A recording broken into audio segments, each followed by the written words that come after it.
Well, welcome to our title and total comp project, the forums for November, although the temperatures outside certainly feel like it's January, right? Strange weather that we've had. I'm Mark Walters. I am the Chief HR Officer for UW-Madison, and what we want to do today is give you an overview of where we're at with the title and total comp project, all the pieces that are going on with the project. We're looking at implementing our new title and comp structure in the spring. And so we've had a number of forums, a number of discussions. We've been working on this project for almost 2 years now. And so we're getting close to implementation. And so again, we want to talk about all of the aspects. And so today, what we're going to cover is we're going to talk about the titles and the standard job descriptions. And we've created about 750 titles and standard job descriptions. And we just rolled out the library of all of those titles and the job descriptions. We rolled that out yesterday for anyone that wants to look at those. How many folks have had a chance to look at any of the titles? Okay, great. A fair share of folks. So we're going to talk about that in detail. We are also going to talk about a business title concept. Right now we call those working titles, but there will be a business title concept in the future state. We also are going to talk about the conversations that you will be having with your supervisor, employees and supervisors, talk about the title placement and what will happen in those discussions going forward. We also are going to talk about an appeal process. Now, certainly we want to try to work out any issues that we have with the titles. If individuals see a title and they feel it doesn't fit them, talking with their supervisor, talking with their HR department, trying to work those things out. But we do have a formal appeal process in case those things can't get resolved through those discussions, an appeal process that employees can basically say, hey, I think my title should be different, and going through a process of appeal. We also are going to talk about the concepts for promotion and progression, a bit different than we have today, the definitions of how we use those types of transactions to provide increases and also when people move up in titles. I think that'll be a robust discussion. We also want to talk about the benefits enhancements that we're looking at going forward with, making a recommendation at the end of the year of those enhancements. How many folks had a chance to take the benefit survey that was provided? Okay, great. Looks like a lot of people in the room. That's great. So we're going to talk about that and how we use the information that we collected from employees as well as the market information we gathered for looking at our benefits to see how competitive those benefits were and where we want to enhance. Also, we're going to talk about the upcoming training that's happening with the Title and Total Comp project, all the resources that will be needed for people to understand the directions that we're going. So it should be some great information that will be provided to the group. We also want to have a fair amount of time for questions and answers so that you can ask questions in the room and we can answer those. We also, each one of you should have received an index card when you came in with a pen. If there are questions that you would like to ask about the Title and Total Comp project, please put those on those index cards. We will be answering questions from the floor, and we ask that everyone use a microphone when we're doing that. We are videoing this particular forum that we're going to put online, so it's key that everyone is mic'd up so that we can hear that on the audio. But with those index cards, if you don't feel like asking the question in front of the group, you can put that on the card, but we also will be taking those to help enhance our frequently asked questions on our website. Also, you should have received a survey that we asked for you to fill out before you leave so that we can see if we're satisfying your needs for the information that we're providing to you and areas that we could possibly improve upon in the future. We'll be talking about future forums that we're going to be having as we're moving towards implementation. So let me just talk a bit about the key project goals that we have for the Title and Total Comp project. Right now, we have a title and compensation structure in many ways that has not been modified in over 30 years. It's hard for us to figure out where are we in the market. for our positions? Where do we compare? How do we compare our positions to other positions to see whether we need to increase salaries and these types of things to be competitive as well as to retain our good employees? So we want to move towards a market-informed title and compensation structure, which would include benefits, so that we can peg those jobs to the market, figure out where we are in the marketplace. You might have heard Vice Chancellor Heller talk about this in the past, that we know where we are in the market for our faculty. We have good market information. We know where we are for our graduate assistants, and knowing what kind of funding is it going to take for us to get closer or to the market. We don't have that information for our university staff and for our academic staff. Maybe in certain pockets, but certainly not across all the types of positions. And so we want to do that so that we can address those things in the future. The other project goal is to set a strong foundation, a job framework that we can then utilize in the future. For example, when we want to build competencies that are attached to each one of our titles and job descriptions, so that when employees look at jobs that they can see, all right, I want to aspire to this position in the future. What are the competencies that I'm going to need? What are those competencies that I'm going to need to gain so that I can pursue that job in the future? We do not have that right now, and we want to pursue that with a job framework that we're going to be putting in place. We also want to have more consistent and shorter job descriptions. Many of you in this room might have a 5, 6, 7-page job description that identifies all the tasks that you do, but when you boil that down, we really want to identify what are the responsibilities of these positions so we can compare apples to apples across the organization for compensation issues and those type of things, as well as comparing to the market. And so that's an area that we are accomplishing with this. We also want to create a compensation center of excellence so that when we have areas where we want to find out what is the compensation for this particular job in the marketplace, that we centrally will have a robust compensation unit that can provide that information, can go into the market surveys and really pull that information up, making sure that it's kept current. We have a current structure right now where our divisions, colleges, and schools, they collect this information sporadically in various areas, and we don't really have a central place to collect this information and provide it out to the campus. And certainly, we want to be responsive to employee needs with this new structure, long-term benefit strategies, making sure that we're providing benefits that meet our employees' needs, and having a compensation strategy that helps us retain our employees as well as to compete for talent when we have vacancies.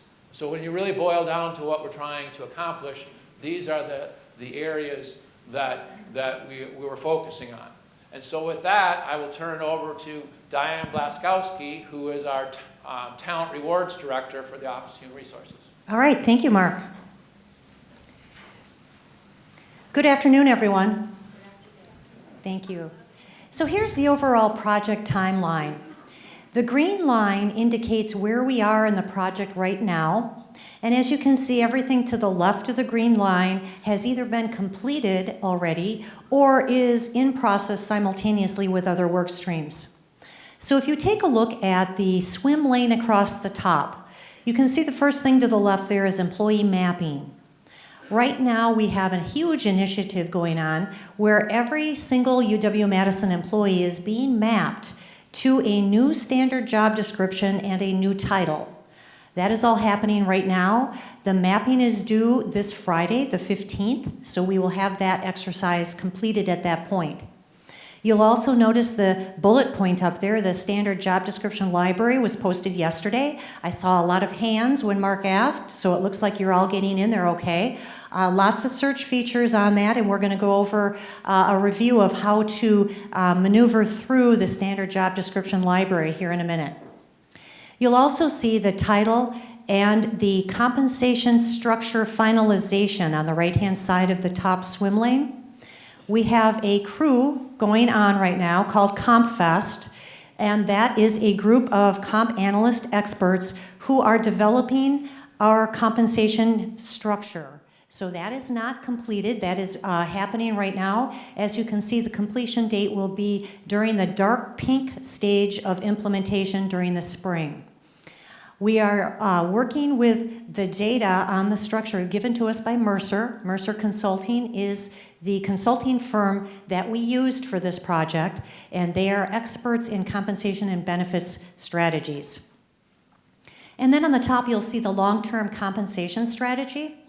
When we build the structure, if we identify any inequities, anything like people being paid under, groups of people being paid over our ranges, the compensation strategy will then identify mitigating things to be able to make sure that we take care of any inequities that we discover during the structure completion. The center swim lane is really our campus partnership area. You'll notice the training components. So currently we have HR training going on. That is training for our HR community, and the training focuses on the conversations that will occur December through February with all of the employees across the campus. Manager training as well. I highly encourage any of you who are managers to attend the manager training, because that too will focus on those conversations, what to expect, how to conduct them, etc. And then at the end, you'll see that there is an appeals process for anyone who is not a fan of their new title. There will be an appeals process, and Megan will share some specifics about that in a few minutes. The bottom swim lane is about the benefits, and as you can see, it starts at the very beginning of the project and goes through the end. So we did several mechanisms of measuring employee benefits and how we stack up to other institutions. And we will be devising some recommendations that will go to the chancellor and upper leadership to determine what enhancements in the benefits arena should we be employing and when. So that benefits implementation strategy will outline the when. So just to recap some of the highlights from that timeline, in November we have the HR and manager training. It's also online. We will have videos of it. Make sure and attend those trainings. And the standard job description library was posted yesterday. In December, at your conversations with your manager, you will be developing your position description. And we're going to talk about that in a minute as well. And in December, those employee conversations begin, and they go throughout the month of February. Spring of 2020, we will actually be implementing the title and the salary structure. All staff across UW-Madison will receive an individual letter outlining your new title, your new standard job description, your salary range, etc. So what is changing after implementation of TTC, and what remains the same?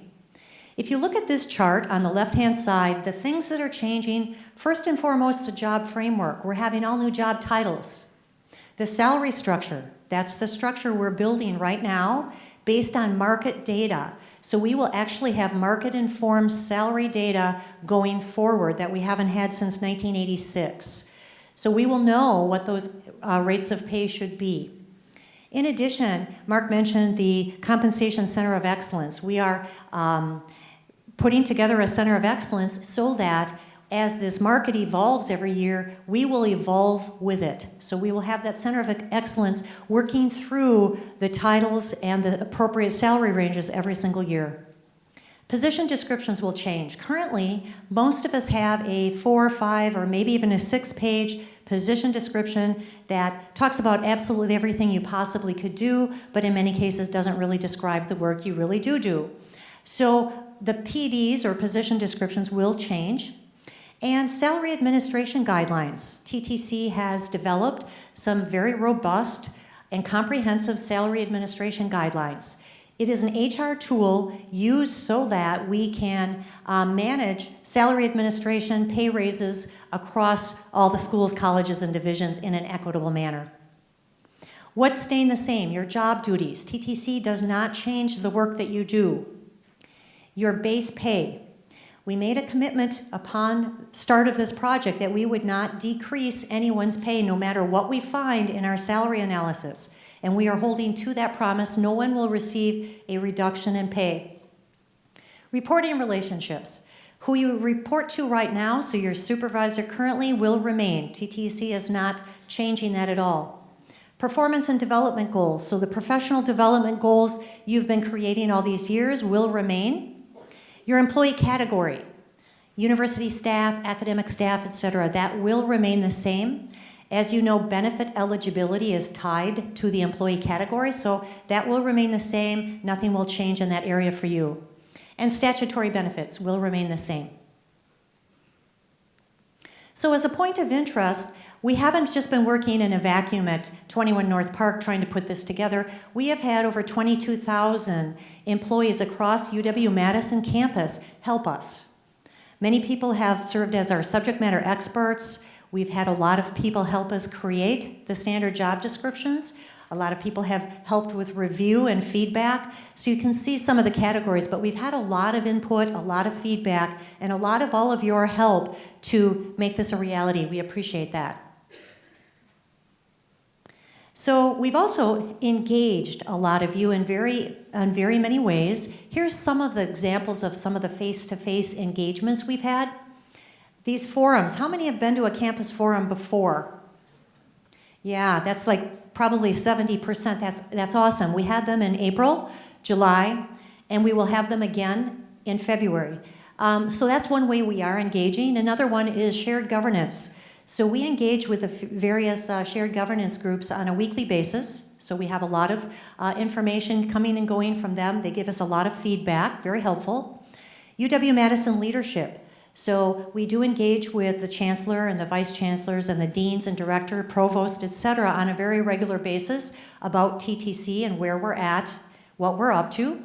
The HR community. We have a fantastic HR community on this campus, and we have them sitting on some of our boards, like our HR advisory boards, some of our committees, and we also engage with them as well on a weekly basis. The Campus Supervisor Network has been invaluable to us. They have given us a lot of feedback, a lot of help with how we're creating and developing things. Schools, colleges, and divisions. We have a TTC team who goes out and does roadshows for leaders and managers at our schools, colleges, and divisions, as well as we have focus groups, lots of training. So we have had a good number of face-to-face engagements throughout the process of this project. So, standard job descriptions. Why are we going to go away from our 6-page position descriptions to a standard job description? First reason is it defines a list of common responsibilities that are shared by other UW employees across the schools, colleges, and divisions. So if you're a custodian at SNPH, you're going to share the same standard job description as a custodian at the union. It's a custodian position. Everyone will share that particular SJD. SJDs also provide a process for describing the work or the job and comparing it to market. And as Mark mentioned, our number one goal is really to be market informed so that we can have equity amongst. And so this allows us to compare our jobs to market. And it also provides a process for us to monitor and compare our structure to market. So, UW employee engagement in the SJD development. Well, we had forums where we held listening sessions, feedback sessions, and we actually had subject matter experts help us with these. We had people participate in surveys, work on various committees to get these things created, work groups, quality assurance processes and teams, as well as training. So there's been a lot of employee engagement in the development process for the SJDs. This is a timeline going way back to the fall of 2017 through current on the various ways and numbers of people across campus, probably many of you in this room, who have helped us with developing the standard job descriptions that you all see in the library today. So prior to the employee conversations in December, we have had at least 12 people, some HR, some non-HR, review the standard job description. So every single one of them, and the count up at the library right now is 798. It does change It's a very dynamic thing. It changes as we identify gaps. But it's 798, and we have had at least 12 people across campus from various schools, colleges, and divisions review each and every one of them. So when we talk about a standard job description and a position description, what's the difference? On the left-hand side in the red, you will see the standard job description. It's a general set of responsibilities, and it does not take into account the incumbent or the specific employee. It's about the job, it's about the set of responsibilities, the things you do in that job. The PD on the right side of your screen is really work performed by that individual. So the position description is individualized. The standard job description is about the tasks of the job. So currently on the left-hand side, you'll see that university staff have a position description. That is the one that is 4, 5, and 6 pages long. And academic staff have something called a position vacancy listing, or a PVL.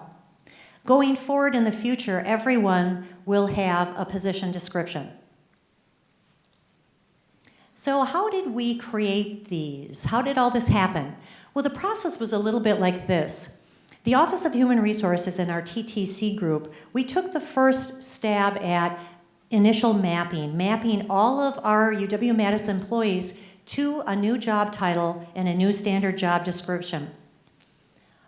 Well, we don't know exactly what everyone does, but the divisions and managers do, so we sent it over to the divisional HR staff for them to take the second look at this. They either confirmed our mapping, or they said, no, I think it should be a different title, or they identified a gap that we needed to add an additional standard job description to our library. But then they said, hey, the managers know better what the employees they supervise do. So the third checkpoint of this process is really with all of the managers. They will be reviewing the SJDs and the titles for all of the employees they supervise and either confirming or choosing a different title that more appropriately matches what the employee does, or identifying that there is a gap and we need to add an additional SJD. And then fourth checkpoint of the process is really with all of our employees. So our employee manager conversations in the December through February timeframe will have that component where the employees are listened to, are able to provide the feedback for if this job title and the job description describes adequately the work that you do. So at this point, I'd like to introduce Caitlin Howen, who is our compensation analyst from our TTC team. Hi, everyone. My name is Caitlin Howen. I'm a compensation analyst, and I'm a core project member of the TTC project. So just to kind of continue with the information that Diane has been providing with regards to standard job descriptions, our standard job description library dropped yesterday on our website. Here is a screenshot of that website. If you go to wisc.edu and you just enter into the search TTC, that will bring up our homepage. And the SJD library is actually a tab on the top ribbon there. So if you go to our website, we encourage everyone to take a look at the SJD library as it exists today.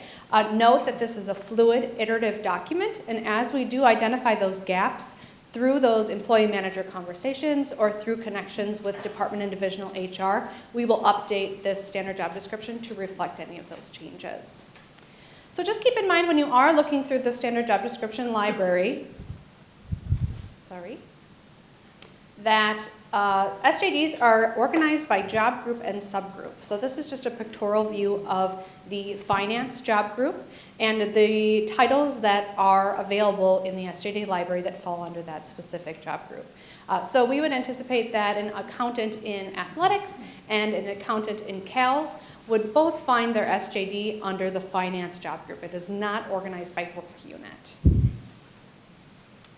So as you peruse through the SJD library, these are some of the components that you'll see for each and every job title. Of course, a title that is assigned to a job group and subgroup. Each SJD has a job summary, which is a clear and concise overall statement of the work that's being performed, in addition to the purpose as to why that job exists. Each SJD will also have a list of essential job responsibilities, typically between 4 and 8 bullet points in length. and then the minimum preferred education recommendation from the Office of Human Resources.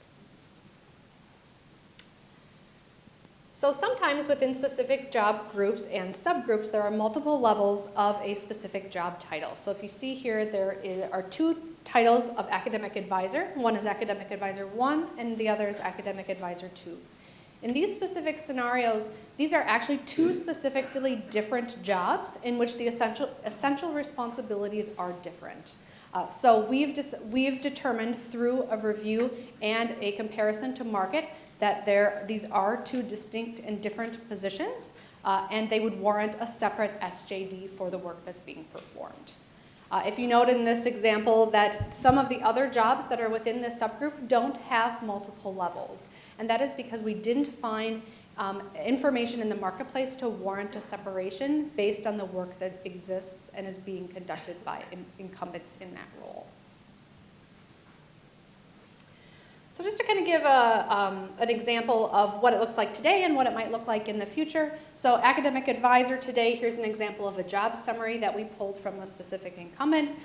Very long, oftentimes ambiguous, and doesn't actually describe the work that's being performed. From a compensation perspective, this is very difficult to map to market and compare apples to apples. So as we move forward at Go Live for TTC, we really want to structure our standard job descriptions to be in a more clear and concise format that allows us to compare to market at a given frequency. So this is just an example of what you might see in your SJD library as you look through the choices of job titles. As I mentioned before, that there was an academic advisor 1 and academic advisor 2. This is just showing that the responsibilities for those two SJDs are distinct and different, and we would find those differences as we read through the job summary and job responsibilities. Another example of today, and of course this is just a pictorial so you don't have to read through it, but this is a locksmith job summary of someone who's actually performing these duties.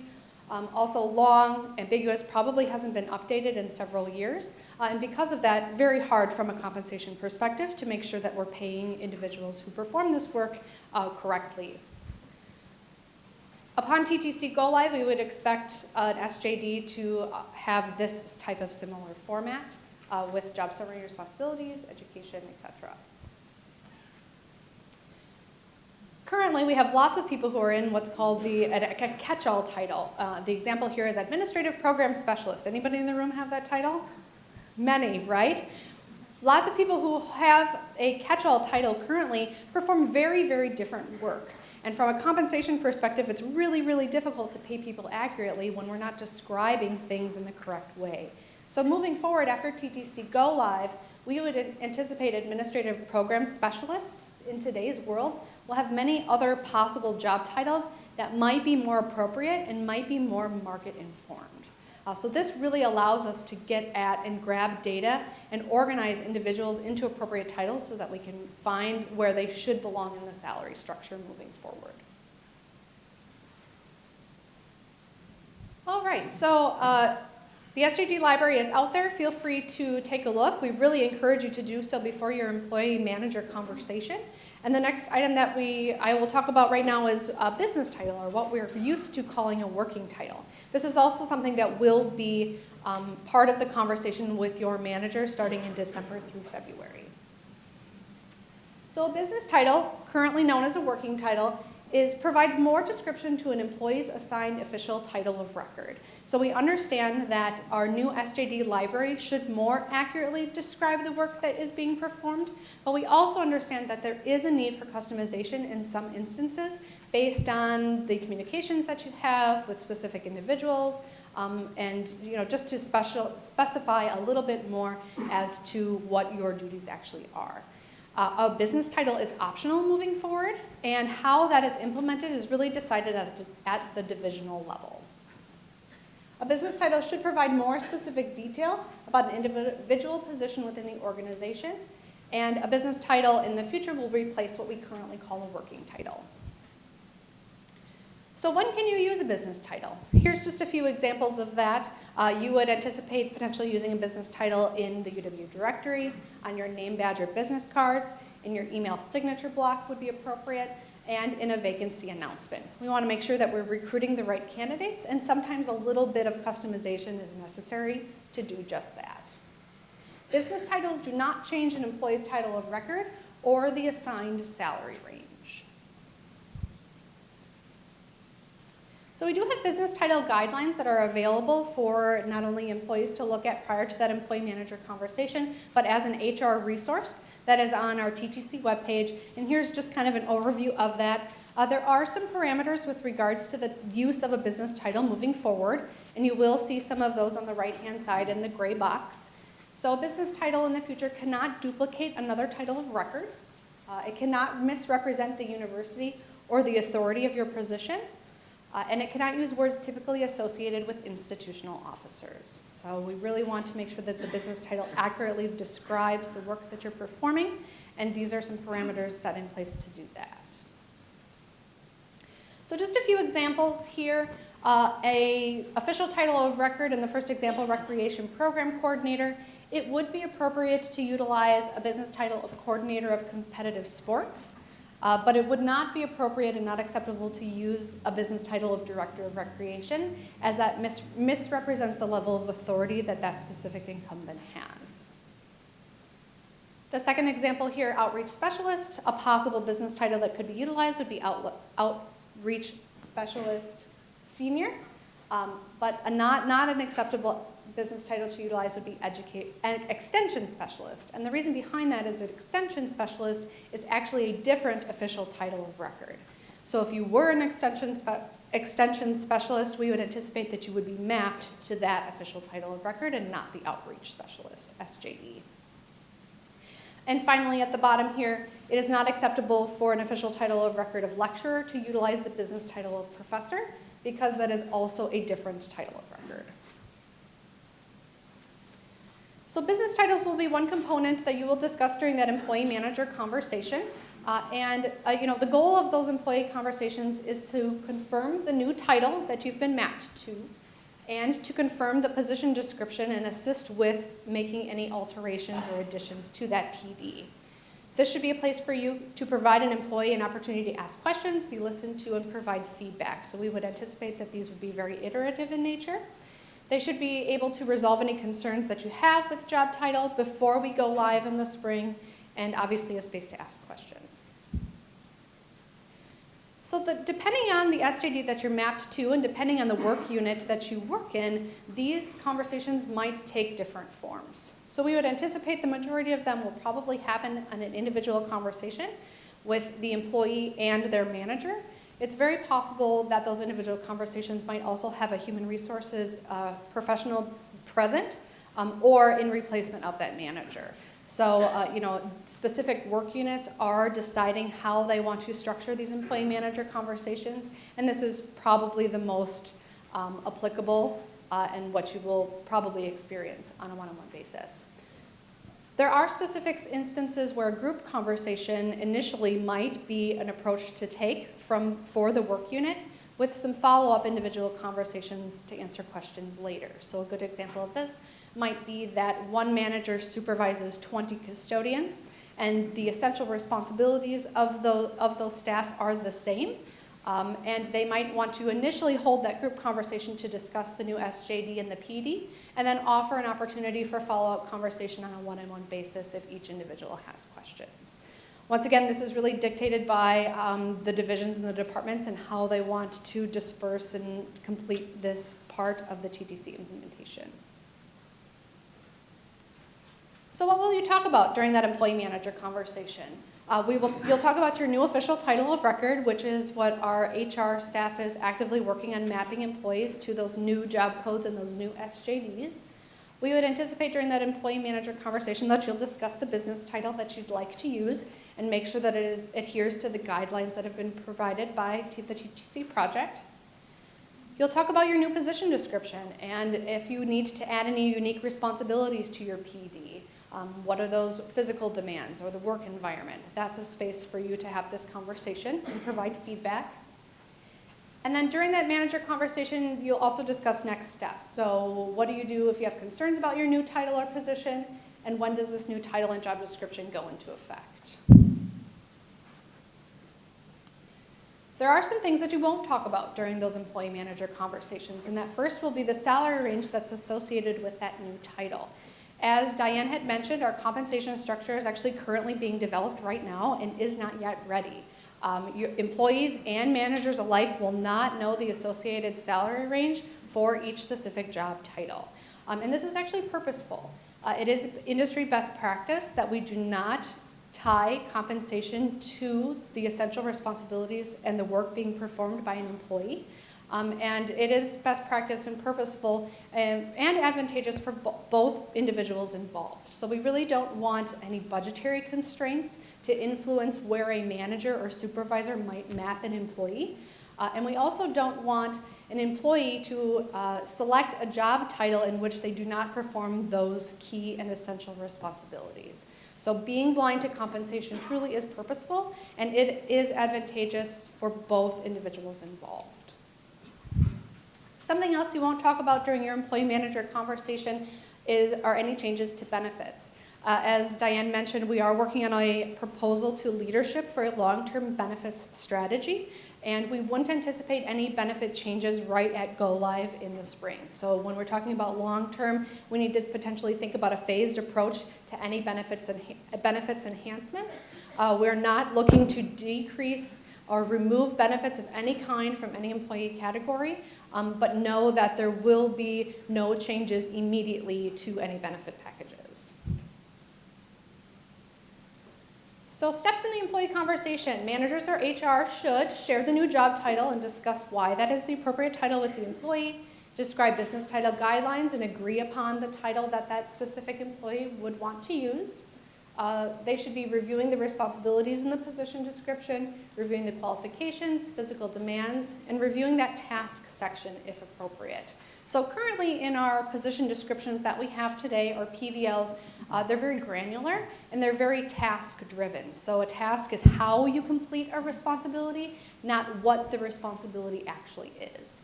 So we do recognize in certain situations that tasks are important to include in a position description, but not always necessary. So divisions are really at deciding if they want to utilize the task component of the position description for their employee population.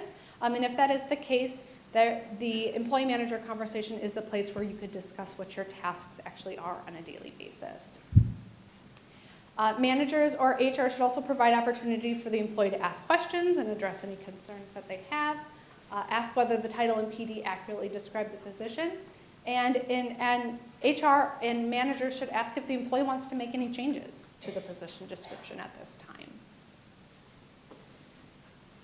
So how can you prepare for these employee manager conversations as an employee? Well, we really encourage you to go visit our website. Like I mentioned, the SJD library. Familiarize yourself with the titles that are available and out there right now. Know that that is an iterative document, and as we identify gaps, we will continue to update that information. We also encourage you to visit our resource library. So we have a whole bunch of information out there, not only recordings of sessions like this one today, we have some online modules and micro-learnings, as well as some one-page fact sheets that would be really advantageous for you to review before you sit down with your manager and have that conversation. So those are things that you might want to start thinking about doing here in November, and then starting in December is when we have those conversations with our managers until February. So like I mentioned, manager HR role, confirm the title and SJD mapping, create that position description for the employee with their help, engage the employee, ask them questions, make sure that the PD that they're creating is correct. We really are asking managers to really budget about 2 to 3 hours of time per employee. And that's all not for that initial conversation, but knowing that this might be an iterative process and that the employee might want to discuss it further in multiple meetings afterwards if necessary.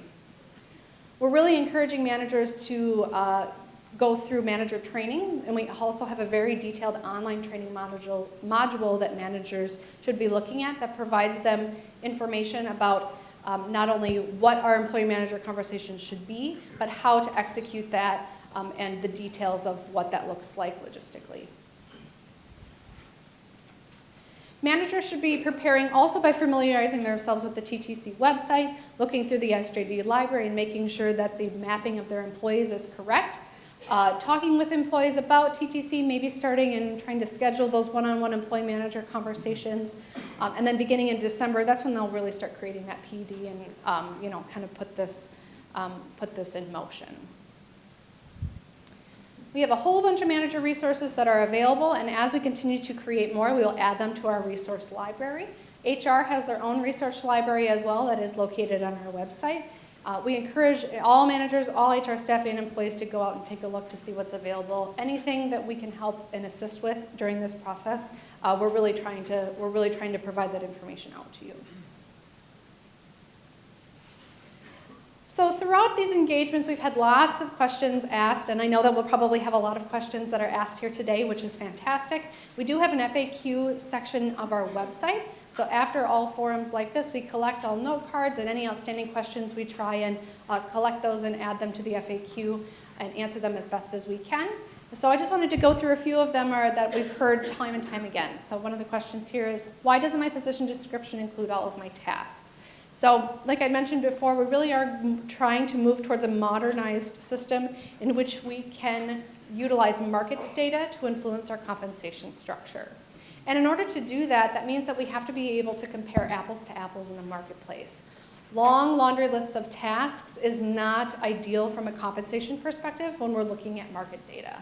So we really want to make sure that we are describing the work that's being performed in a clear and concise way that is a format that we can use when we're looking at market information. Another question that we've gotten a lot is, what is the salary range associated with my new title? The answer is that the compensation structure isn't developed yet, and we don't know.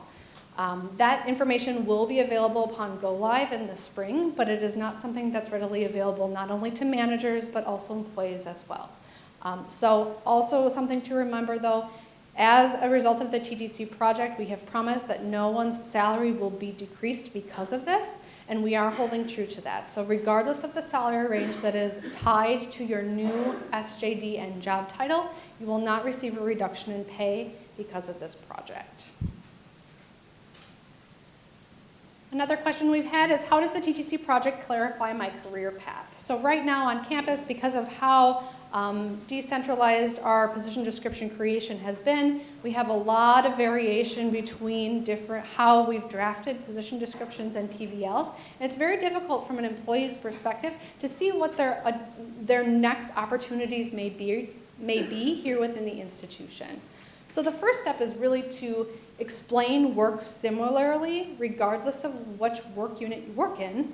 And then after we've explained that work in a consistent way, we will start developing a robust career development guide within the Office of Human Resources and our Learning Talent Development Group to show employees what their next steps may be, based on the responsibilities that are performed in a position, what their knowledge, skills, and abilities are, qualifications, and what experience might be necessary. So this is really that first step so we can develop that career path and options to show employees where their next opportunities may be within the institution.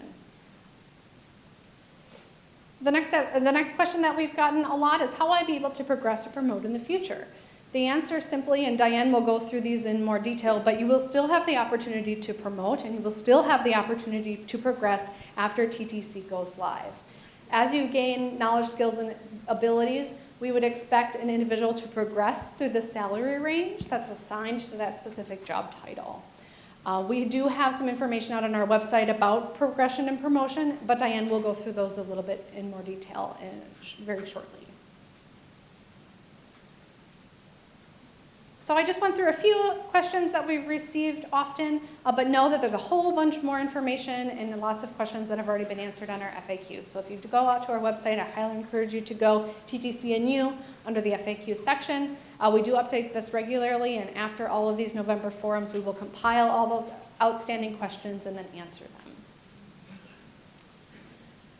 Lots of resources out there for employees on our website. One of the ones that we've kind of had a lot of hits on the most is what to expect during the employee manager conversation. These are either micro-learnings, videos, or kind of one-page fact sheets for you to take with you. If you're a manager, feel free to print these and provide them to your employees. They really are resources to help facilitate those employee manager conversations and as we move forward to go live in the spring. Okay, so with that, I will hand off the mic to our compensation director, Megan Owens, and she'll discuss the appeals process if necessary and if it's needed when we go through the titling process.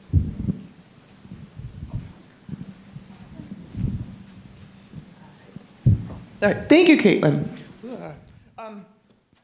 My name is Megan Owens. I'm the Director of Compensation and Titling here at UW-Madison, and I'm going to talk to you for a few minutes about the appeals process. We know that this is a hot topic among a lot of people. People are very interested in knowing what type of opportunities they will have to be heard and to kind of talk through their standard job description with them. So in addition, with their supervisors and managers, excuse me.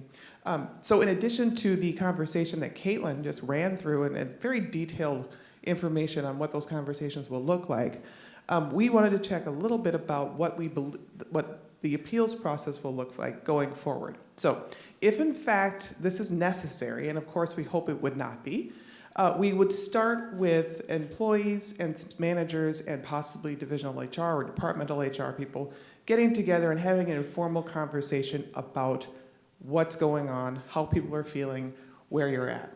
Hopefully, as a result of those very concentrated conversations, we can come to a resolution. If in fact that conversation doesn't work, then we would go on and have another conversation. And that conversation would be with a more formalized conversation between the employee and possibly the manager or supervisor, possibly not, and the divisional human resources office, who would be receiving delegation from the dean director, should that dean director decide to do so. From there, we would hope we'd be able to get a resolution with the employee and the school college division as to what the appropriate title would be. If unfortunately we aren't able to get a resolution at that point, then the central HR office, or our office, the Office of Human Resources, would also take a look at the materials and listen to the divisional and to the employees' conversations and say, hey, what do we think? How are we looking across campus? Does this seem like something that we can work through? And reach a resolution at that point. If, again, that resolution is not satisfactory, then it goes to what we are forming is a job classification appeals panel. Okay? And you can see at the bottom there what the panel members will consist of. Those panel members will be a member of the governance group associated with the standard job description that is familiar with the work in that subject area, and one HR divisional representative, and a member of the Office of Human Resources Compensation and Titling team. So that appeals panel would then take a look at the materials, including the standard job description, the position description, look at the information that's been provided by the employee as well as divisional HR, and say, okay, what do we think is going on here? And come to a resolution.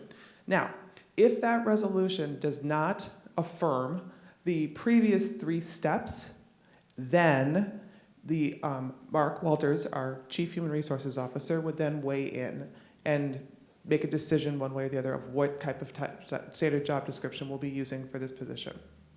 So that's the process. It's fairly lengthy. We'll be providing additional details on what kind of time limits are associated with that. But what we can tell you today is that your official notification is when we will actually start asking you for official appeals processes. So there will be a time frame that employees would have to decide whether or not a formal appeal is appropriate or not.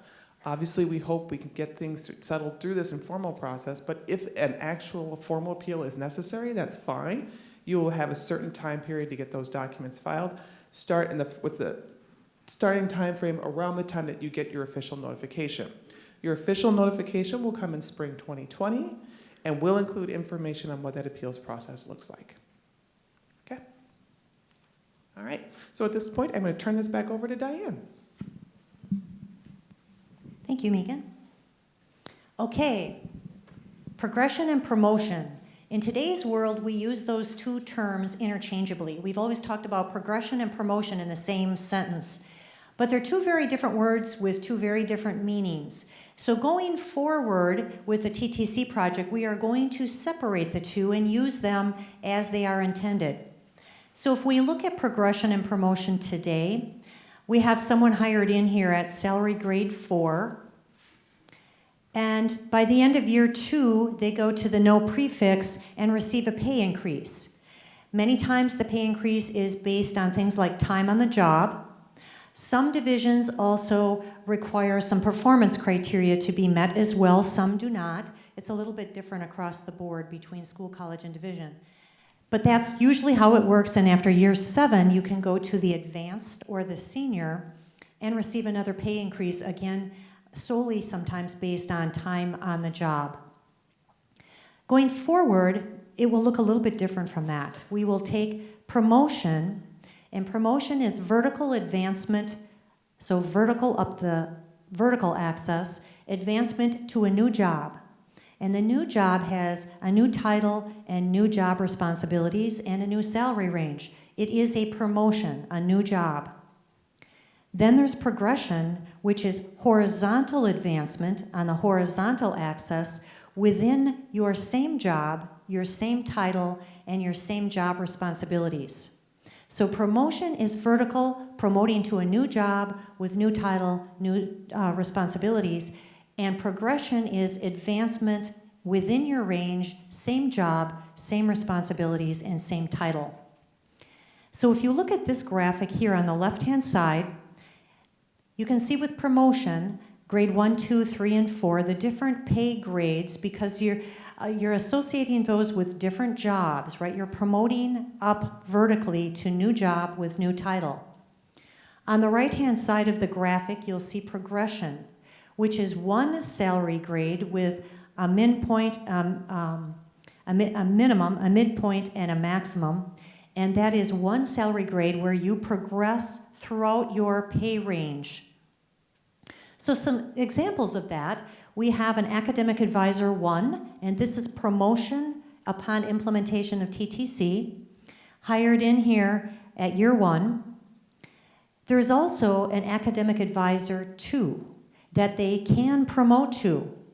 So the Academic Advisor 2 is required to do all of the things that an Academic Advisor 1 does, with the addition of 2 things.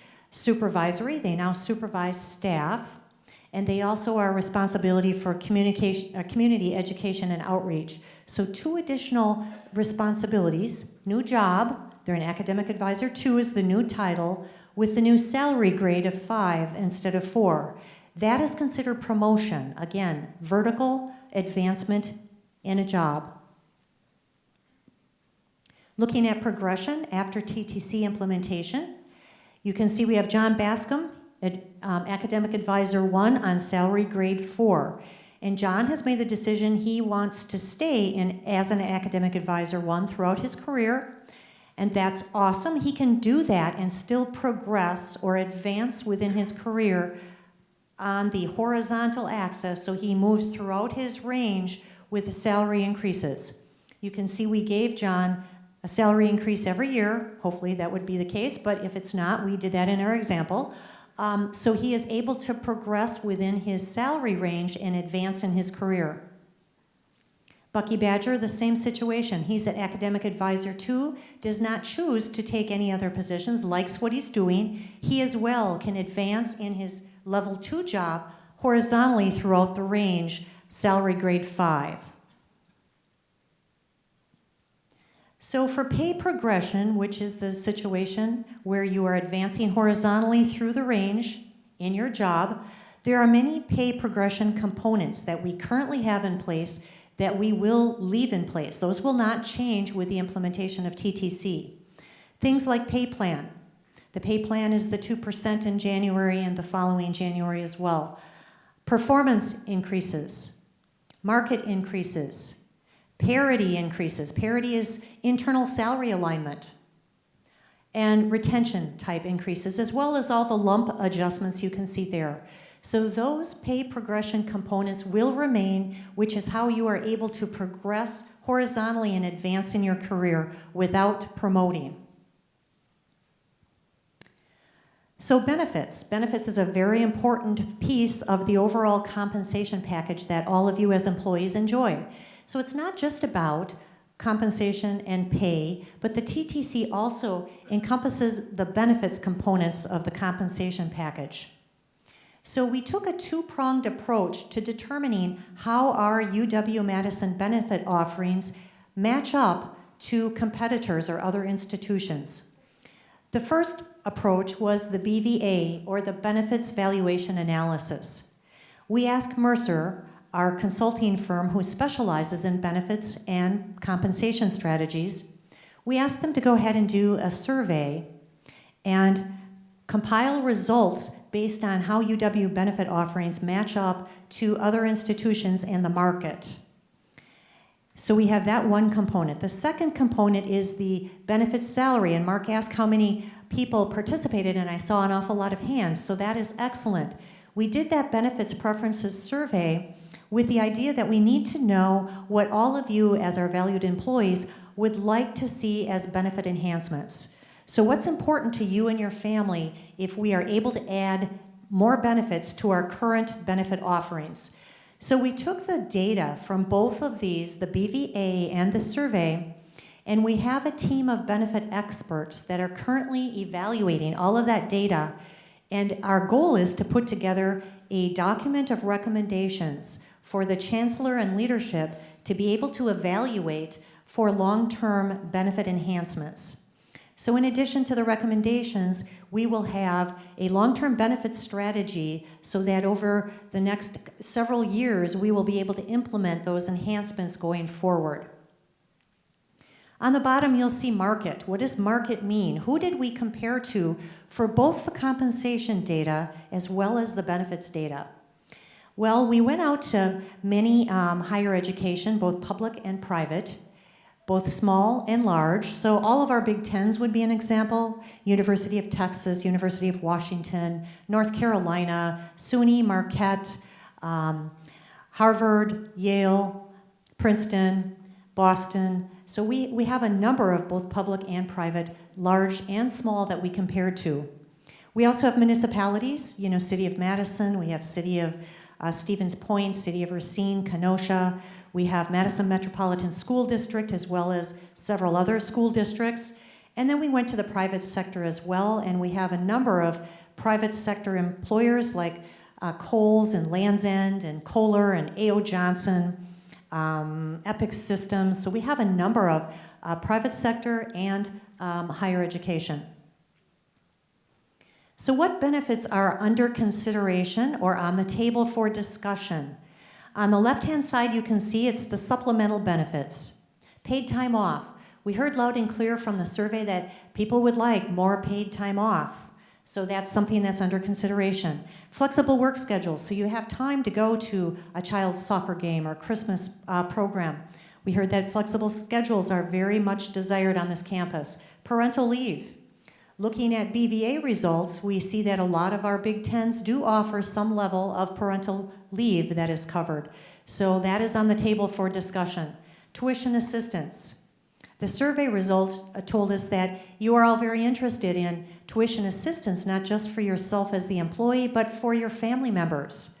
So we're looking at that as well. Other non-statutory benefits like a short-term disability or a long-term disability, pet insurance, numerous things came out of that we are investigating and evaluating all of those. What's not on the table for discussion would be our statutory benefits. Those are the benefits that are administered by ETF and governed by the state of Wisconsin that we at UW do not have the ability to make changes to those at this point in time. That would be our Wisconsin retirement, our state group health, dental, vision, state group life. On the bottom, you will see sick leave conversion on the tab that says what is not changing. So our sick leave conversion, I get a lot of questions on that, so I thought I would just put it right on there. Sick leave conversion will remain for all of you to enjoy. TTC is not doing anything with that. That will remain the same. So at this point, I'd like to pass this over to Don Shute to talk about training and other resources. Thanks, Diane. We are very excited that you came here today and want to talk just in a little bit before we get to questions about some of the training and other resources that we have that are out there. The first thing that we want to talk a little bit about, and we've heard from different people about their concerns about feeling stressed. I've had people stop me and say, Don, I'm more anxious about this than I thought I'd be, or I'm more frustrated or they're having a range of emotions about all the things that are happening around title and total compensation. And so one of the pieces we want to let you know, and right before we get to the point of having the employee conversations, there'll be a link to these resources from the title and total compensation page. But the first group is the Employee Assistance Office. Employee Assistance offers confidential counseling and workplace support. They see UW employees. There also is a program that they have a contract with called Life Matters, which is a 24/7 contract, so you can reach out anytime, talk with somebody if you're feeling overwhelmed or feeling stressed, or suddenly you just think, wow, this is more than I could handle or more than I thought about before. There's a confidential resource for you to connect with there. I've also had people stop me and say, gosh, Don, TTC has made me rethink a little bit more about my current job, about my career, kind of the direction that I'm going, the things I want to be doing. About 2 years ago, the Vice Chancellor Heller had developed with Division of Continuing Studies and Learning and Talent Development a career development program for employees. And that career development program includes one-on-one career counseling. There's a dedicated employee at DCS, Division of Continuing Studies, who is just there for UW employees to talk about your own careers and career development. So that's another option that's out there. The Ombuds Office is another place that you could turn. The Ombuds Office provides a lot of support, particularly doing some problem solving within systems. If you're saying, gosh, I don't know how this structure works or how this piece comes into interaction with this other piece, there's somebody to whom you can turn. The Ombuds are typically people who've worked at the university, had a whole career at UW-Madison, and have agreed to come back and help to support other employees as they're navigating UW-Madison. The last is we have a number of different professional development opportunities that are out there, that are always out there, but we also added some additional capacity in some classes around managing stress and thinking through complexity and dealing with change. So those courses are all out there as well. One of the areas that we want to focus on that was already brought up, I just want to remind people about, is we do have some online training, core training for managers and supervisors. You know, one of the areas that we want to make sure is that they're prepared to be able to have the conversations and work with you on figuring out what your position description looks like. There'll be some supplemental training for managers and supervisors. Those lab dates will be coming out. They'll be beginning in December. And lastly, we've done a couple things with division-specific training. We've had some requests from divisions, could they get materials that they could start using in different committee meetings and work groups that they have, or some of their standard meetings. So the HR professionals, as well as a group of, that's called our Professionals Outreach Network, will have access to training materials that they can and have already been using in meetings that are happening in the school, colleges, and divisions. And so we wanted to make sure that everyone had access to some sort of training materials that they could turn to and use and share with others. If you'd like to know more about some of that division-specific training, or you'd like to see what some of the materials are, just feel free to reach out through the website, the TTC email, or something you could track me down, and I'd be glad to share that with you. So we have a lot of different training opportunities so that everyone can have a good understanding going into the conversations about what exactly is expected in the direction that we're going. That leads us to, that's already been mentioned a little bit, we have a resource library that's out there that has a lot of different information. Some of the pieces that are currently out there are everything from what stays the same, what's changing documents, down to micro-learning, which is a short video with some interactivity called Task versus Responsibility. And the reason why that one is so important is because your jobs, as you've heard already today, are now organized around your responsibilities. And in the past, as you know, they were a mix of kind of tasks and responsibilities. And one of the first questions people have asked is, what's the difference? There's a micro-learning piece out there that's kind of fun. You go through and you can see if you can understand better the difference between a task and a responsibility. We also have the website. Now we have the address up here. I can tell you an easier way to go if you go to the wisc.edu page, hit the search button and just type TTC. The first line that'll pop up is the link that'll lead you right to this website. So you don't have to remember the go or anything there. Just go to the main page, type in TTC, and it pops it right up. Also wanted to let you know we had the session today we're doing right now. We have 3 more sessions that we're offering.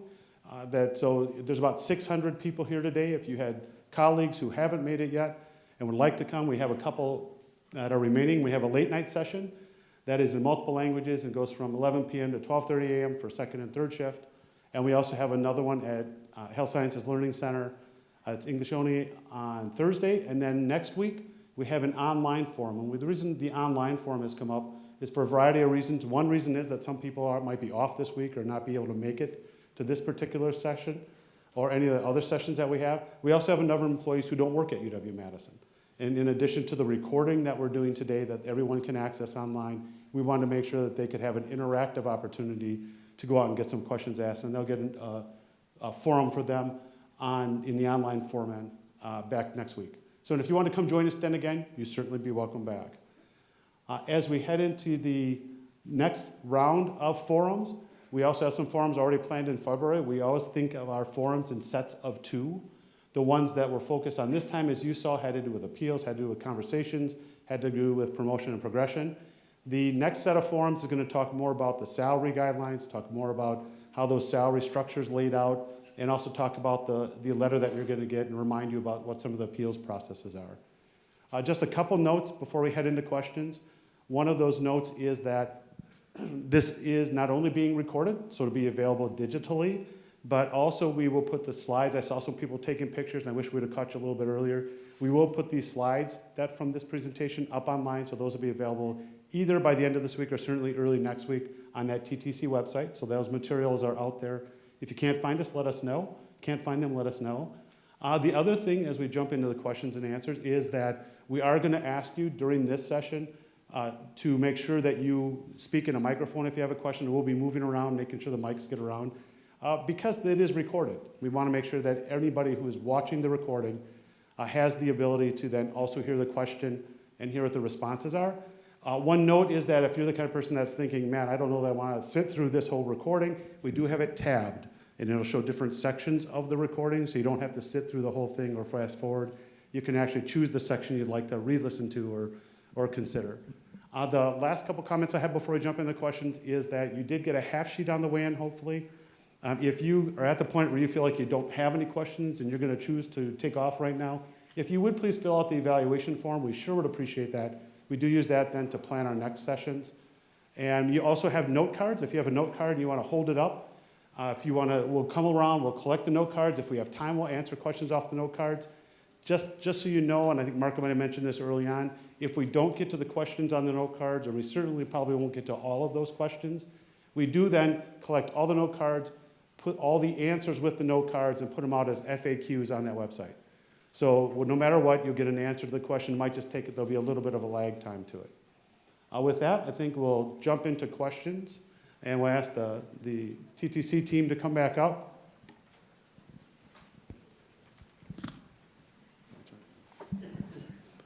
Anybody have a question they'd like to do? Okay, right here. And we'll kind of manage the questions and kind of keep track of what order you're in as best we can. Hello. My question is about offices or managers that started a search process very close to the implementation of the TTC, and then will have staff come on board after it has started. Like, what kind of guidance should they be thinking about? Sure, very good question. So Go Live happens in spring, right? And that's when all of our titles will change and our official title of record will change, as will the recruitment process. So after Go Live, that's when we anticipate using different titles of record to recruit new employees. But we do understand that there's kind of this gap in between. So right now on our website, we actually have a disclaimer for any candidates that indicates that something is going to be changing, and that even though you're hired into this current official title of record, that is subject to change after Go Live. So we are kind of working on that. We do have a programmer on the back end who's working diligently to make sure that all of this falls into place so that all of our candidates have received that message. So does that help? So we have another question in the middle right here, and then one question over here. Kevin Graham. I'm a Cassie representative from Extension, and we've been getting a lot of questions about the removal of the associate to no prefix to senior title or pay promotion, pay progression, and that particularly in Extension, whether it's outreach specialist or extension specialist, there's no levels to it, so there's no opportunity for promotion other than going into a supervisory track. So what guarantees are there that people will actually see any kind of financial improvement? Because we know that we worked for almost a decade with a 0% pay plan. So when we talk about the advanced or the no prefix or the senior, designations, people can still use those. They will not be part of your official title of record, but if you want to still use that in your business title, you still can use senior or advanced. And remembering that the official title of record is primarily used to compare to market, whereas the business title is used in most other places to describe your job and the directory, on your email, in various spots. So you can still go ahead and use those designations. But there's also the point that Diane was talking about, the progression through the range. And we will have salary administration guidelines of how you progress through the range, including an audit. We'll be doing audits from the central office to see where employees are placed, and if they are not moving through the range, engaging those college schools and divisions to see why that is not happening. Okay, so we have a question over here, then it looks like a question in the middle, and maybe another question coming back here. I got a couple questions and a point. The first question from Mark Walters: when will the results of the benefit survey be released? The results of the benefit survey, I believe at the last forum, we identified the activities that occurred and the data from the employee benefit survey. Lee, are you talking about the complete, all of the data? Is that what you want us to release? No, I'm talking about the survey that we took. Yes, that's what I'm talking about. So we have released a summary of that survey, and we actually talked about that at the last TTC forum and actually had various slides that I believe, Diane, that you presented at Yes. that last forum. And we also, Lee, have it's probably about a 6-page document coming. Right now we're making it look nice. We have all the data put together. We're putting graphics to it, and that will be coming, will be posted on our website live. And the next question would be, if I got the gist of this whole conversation about not having a conversation with your managers on money during the one-on-one, however, at the end of that conversation, whether it takes 2 or 3 hours or whatever, you're going to be asking the employee to basically sign off on that new job title. Now, is it a reasonable expectation to have somebody, any employee, sign off on something if they don't know where they fit within a pay range? Given the fact that when this was rolled out, you said that there would be enough room built within those pay ranges for the individual to progress. My fear, and the fear of others, is that they're going to be put in a pay range where they're close to the top already and they don't have enough room for progression. So you're going to have 600 automatic appeals on that day where they have their conversations if they don't know where they fall within that range. So I actually have a few cards here that are addressing the same thing, Lee, which is, what do we do if we're at the top of the pay range already? Well, one of the things we are doing is we are building, when we build this structure, we are building ranges broad enough to be able to accommodate that. That is one thing. So we expect people to use the full range and move employees through that full range, whereas right now our ranges are very minimal. They're going to be broad enough so that we will not bump up against the end of it. So that's one aspect of things that we are doing to try to accomplish what you're getting at there, which is bumping up against the top. The other thing we're doing is with the Center of Excellence, we will be evaluating the market on an annual basis. So as the market evolves and the market pay ranges move and go up, we will be moving and going up accordingly to help people so that they are not at the top of the range. So the answer is yes, that you're going to be asking them to sign off even though they don't know where they lay within that range. We will be asking people to confirm if these are the responsibilities and duties of the job that they actually do, yes. Well, and I also want to mention that working with our partner, Mercer Consulting, that has done hundreds of these types of surveys, they told us that that is not what you want to do, is to put out the titles and then say, here's the pay range, because then everyone fixates on the pay range instead of looking at the title and the standard job description to see, does this fit my job? And so we wanted to separate that situation. so that people actually say, yes, these are the standard job description duties that fit my job, not, well, I want to make sure I get this pay, so I'm going to say that I do this, when in reality, they're doing this. And so we heard loud and clear from others that have done this to separate those two things. So now we have a question in the middle, a question over here, and then all the way over to Tina. There have been several mentions of the manager training that needs to happen before the employee conversations in December. It's mid-November, I'm a manager, and I've received zero information on how to sign up or receive that manager training. So I apologize if I missed it, but can you point me in the right direction? Yes, so what we have done is we've been working with divisional HR. Many of the divisions are doing different models. So some of them are just going with the TTC training. Some of them are doing a combination of TTC and divisional train-the-trainer approach. So I would suggest you check with your divisional HR as to when that is coming your way. So they're all doing it in a little bit different fashion. If your division does choose to utilize that online manager training module, that is something that you can find in our course catalog and register for, and then you can review that information online. Of course, like Diane mentioned, check with divisional HR as to how they will organize that in your unit. Okay, so we have a question right here, and then one over to Tina. Yeah, I've got a question on the promotion progression. So if you want to go vertically, you literally have to apply for a job. It's going to be posted in through HR. It could be an internal, it could be anywhere around the country or the world applying for that same job, right? So if you want to promote, the question really is, do you have to have an open recruitment, correct, for every Yes. time you promote? Yes.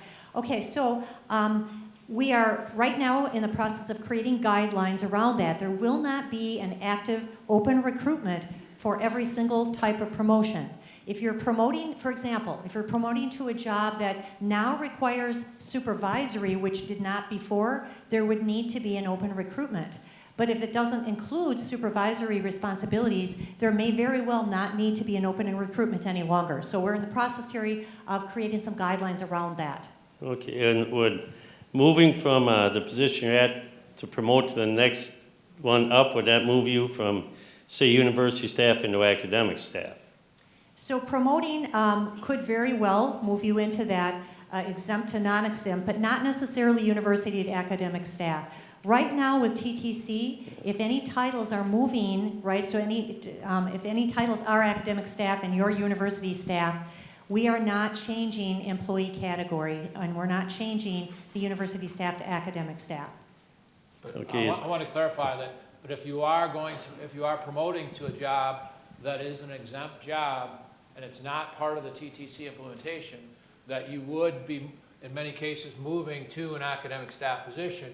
And actually, that's one of the things we're trying to correct, we're trying to address with this project, is to remove the stigma of moving between employment groups, because we realize right now that there are people that do not take promotions because they say, well, I'm going to be losing vacation if I do that. And so we are trying to, with the benefit side of this piece, take care of that, so that employees do not have that stigma of having or actually losing vacation when they move to the higher level position. Okay, Yeah, so one of our recommendations in the benefits enhancement world that we're going to be providing to the chancellor and other leadership is that of standardizing those benefit packages, the academic staff and university staff benefit packages, so people are able to make those moves without any type of loss of benefits. Okay, and is there going to be a probationary period, and what's the length of it? And right now we have a 30-day return period. Will we have that too if we take a look at a promotion? So with the probationary period, there will be, if there's going to be an open recruitment, so if you're going to a position now that has supervisory, there would be a probationary period associated with that. Again, we're creating the guidelines right now as to the ones where you don't have to do the open recruitment and what that means. Most likely a probationary period would not be involved with that scenario. And the 30-day return. The 30-day return is his question. Right, and the 30-day return is something that we're putting into the guidelines, so it's a TBD yet, Terry, on that one. Now over to Tina. Hi, Barb Peters. From looking at your slides, it seems like you're not going to take years of service, either horizontally or vertically, into account. So what are you going to do about when you're hiring people as you are right now, at a higher rate of pay than someone who's been here for years and performing the same job?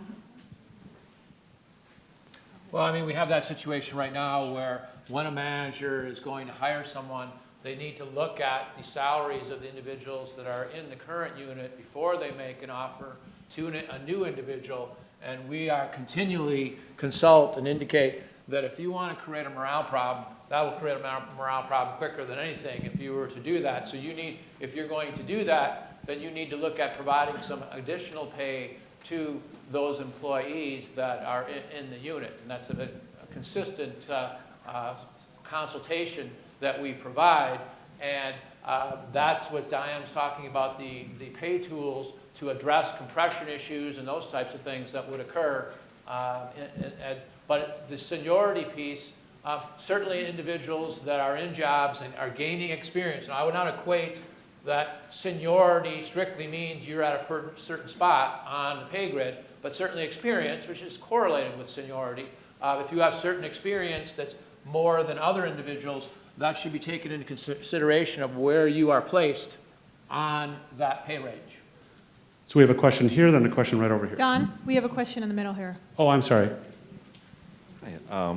So with the max pay, with the pay ranges that are going to be provided, if someone is at the maximum for that range and then there's something like a state employee, a state mandated raise, are they still eligible for that, or are they basically capped out and there's no additional room for compensation even if it's given at a wider level than their specific position? So just so I understand the question, so if someone's at the top of their range and a pay plan goes through, what would happen if they're at the top of the range with a pay plan? Yes. Well, we're still working out those, those provisions, but I would say that we are not going to have individuals that are going to be above the maximum of pay ranges. So in that case, like today, we would be providing some kind of lump sum payment for that. But some of those provisions are still being worked out. As Diane mentioned earlier, we're going to have wider pay ranges, so hopefully we won't have a lot of people nested around that maximum. Also, with a pay plan, traditionally the maximum goes up by the percentage of the pay plan. But we are going to be continually looking at those pay ranges to make sure that they are market informed. So often those pay range maximums will go up even higher than just what the pay plan is dictating. For example, the 2% that we will all be enjoying in January. So that gets at what we talked about, the compensation center of excellence, and making sure that those market ranges, those pay ranges, are informed by what others are paying out in the market. Okay, so we have a question here, and then back over to Tina. Rob Shively, just a quick question. Will the distinguished prefix still be available as an option after this gets implemented? We will still be looking at the distinguished prefix, and we are in the process as well as putting out guidelines on what that will look like, but we will still have the distinguished designation available. Question right here. Hi. So with the trades, we don't really have any sort of pay range. So we don't really have any sort of opportunity to do the progression. Is that going to change? Are we going to have a pay range so we do have that opportunity to not take a different job but be able to progress in our pay range? So right now with the trades, we do have the ability for, there is a pay range. I mean, it gets a little complex, but I will say that we do have the ability right now to provide trades employees with pay increases outside of the pay plan, individual pay increases, and that will continue in the future. We had some trade forums that you participated in the past, a month or so ago. We were looking at how do we address the differences in benefits the trades have compared to other employees. How do we look at some possibilities of providing the same types of benefits to trade employees that other employees have? We're looking at all of that. But certainly there will be the ability to provide pay increases to trades individually, whether it be performance, whether it be market type things that are outside of the pay plan. So there is a range right now? Yes. Oh, okay. I guess I didn't know that. When you look at the job description that's out there now, it says one one dollar amount. It doesn't say from here to here. Yeah, there's the ability, I mean, we moved away from the prevailing wage a while back. Yeah. And so is the ability, I mean, certainly our compensation is currently informed by the prevailing wage, but there is the ability to provide pay adjustments. I will say that our administration has been reluctant to implement those because of some of the issues we just talked about with the difference in benefits and such. But as some of you that don't know, that the trades employees are the only employee groups that are represented by a collective bargaining group on campus, and that we only can negotiate general wage adjustments through the collective bargaining process, but we do have the ability to provide individual adjustments, performance, and those types of things. We just have not done that yet, but we have the ability to do that, and we will have that ability to do it in the future state as well. So we have a question in the back and one question here, and I think we'll be out of time probably for questions. John, we actually have one in the middle after Tina. All right, so let's go over there, right here, and then back to the middle. Oh, okay. My question is similar to this lady's over here that was talking about longevity. So I saw in the email that comes out from campus that the people that make the lowest wages is being bumped up to $15 an hour. So somebody that's been here for over 30 years and might not make all that much more, I mean, are you going to raise everybody's wages?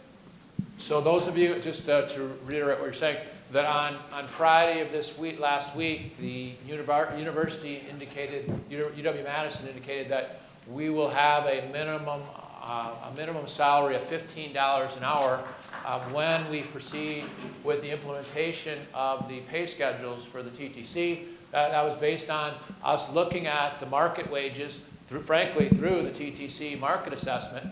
And so we decided that we wanted to announce that we are going to have a minimum of $15 an hour. And we also are looking at what compression is created with that, and then looking at strategies, having a strategy to address that exact compression that you're talking about, the possibility of providing some centralized funding for that, for our campus to address that. So when we went forward with that, we certainly knew that that was going to create compression, and we were going to have to figure out strategies to address it. Question over here, and then question in the middle. So I'm curious as to what funding sources are you using to compensate all of this money, the raises and et cetera? What magical fund pot is this coming from? Well, I think that we went out and bought a bunch of lottery tickets. No, I'm just kidding. But basically, what we're trying to do is identify where we are in the market for all of our positions, look at where those deficiencies are. You saw with the time frame that Diane put up, the timeline, that after we implement the new structure, we are identifying a long-term strategy to address those market issues. And I'm not going to stand up here and say that we're going to be able to address those overnight. We're going to have to figure out what are our priorities and what do we need to do to address the positions that are below the market. Let's say we figure out that 30% of our employees are below the market. We'll have to figure out how do we get there. I think I mentioned this earlier, that we know where we are in the market for our faculty. We know where we are in the market for our graduate assistants. We have good market information. We don't have that for our university staff and our academic staff. We need to get that, so then we can identify a strategy of how do we address those deficiencies over the next 1, 2, 3 years. I will say that our leadership, being the our top leadership has, from my discussions with them, has said that they are very serious about addressing all of those things, but they need to have the data first to figure out what's the magnitude, how do we address that, what's our long-term strategy to do that. And so when you ask where is the money to address that, we don't have a pile of money sitting there ready to address it, but we need to at least figure out where we're at, so then we can develop that strategy with funding to address that. Last question in the back. Yes, I help lead a national community of research IT professionals at campuses, and that community recently put together at our peer institutions a new framework for titling in that particular field, separate from traditional IT roles, given that there are deficiencies in traditional IT roles in describing what research IT does. Where in the process and with whom should I discuss potentially incorporating those, given that our peers at Harvard and Minnesota and some others worked with their HR professionals and have done all the work already? That would be awesome, and I would love to connect with you. So afterwards, let's connect. I would love to get together. Thank you. So we know that there were a number of people that had submitted cards. We apologize, we didn't have time to get to them. We're a little over time right now. Those will be compiled and then put together in FAQs on the website. We'd like to say thank you again for participating. Just a reminder, there is that half sheet evaluation. It'd be terrific if you would fill that out and drop it in a red box on the way out. Thank you. Thank you very much.